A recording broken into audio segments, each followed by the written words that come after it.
All right, welcome back, everyone, for another deep dive.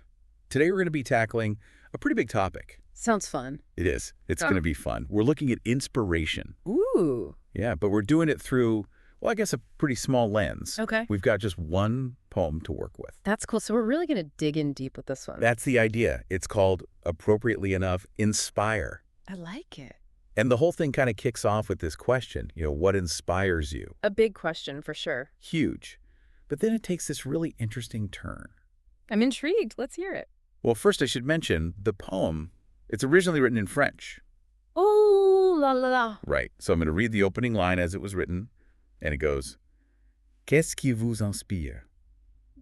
Beautiful. Yeah. And in English, that's what inspires you. So deceptively simple, but such a profound question. Exactly. And the poem doesn't try to give some big, complicated answer. So what does it say? Where does it go from there? Well, instead of focusing on, accomplishments or great people or whatever. Right. Right. It just says life itself. Life is what inspires. Interesting. So it's not about these external achievements then. Not at all. And what's so cool is the way it brings that to life.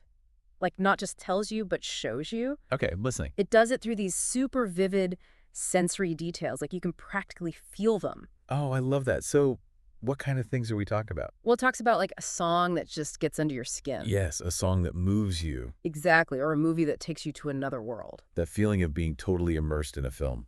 Yeah. Or, a situation that just makes you burst out laughing, or maybe it makes you cry. So it's about those moments that evoke strong emotions that really resonate with us. Right. And it can be things like a story that stays with you long after you've heard it, or even just a smell. Oh, the power of scent. Isn't it wild?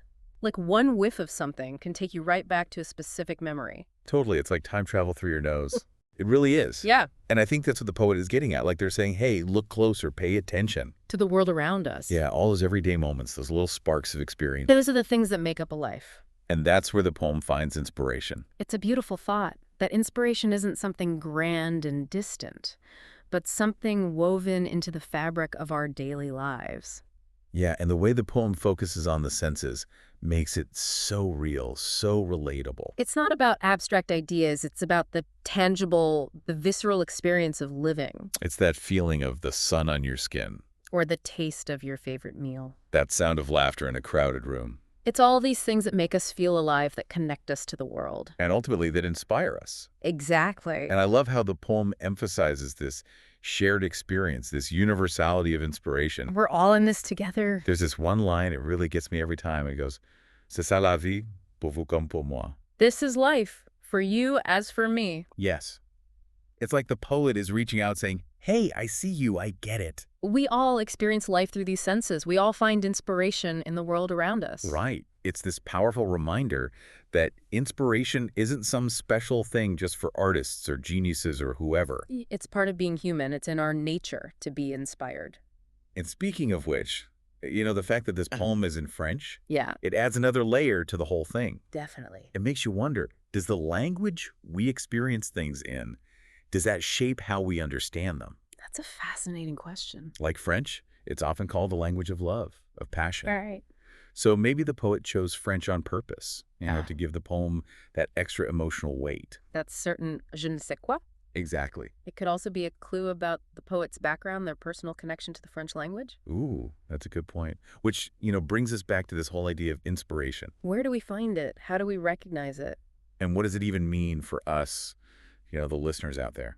For me, this poem is a call to pay attention. Be present. Yes, to savor those everyday moments, the sights, the sounds, the smells, all those little things that make up our experience. Because inspiration isn't something we have to chase after. It's all around us. Waiting to be discovered. So it's about slowing down, opening ourselves up, To the world around us. and really taking it all in. And then who knows? Maybe we'll find that the most ordinary experience can hold the most extraordinary inspiration. I love that. And it leaves us with a question to ponder. Ooh, I like where this is going. What about you? What seemingly mundane experience in your life held unexpected inspiration? That's a great question, something for all of us to think about. What little moment sparked a big idea or a change in perspective? Or just a newfound appreciation for the world. Yeah, think about that. And until next time, Ah. happy deep diving, everyone. Au revoir.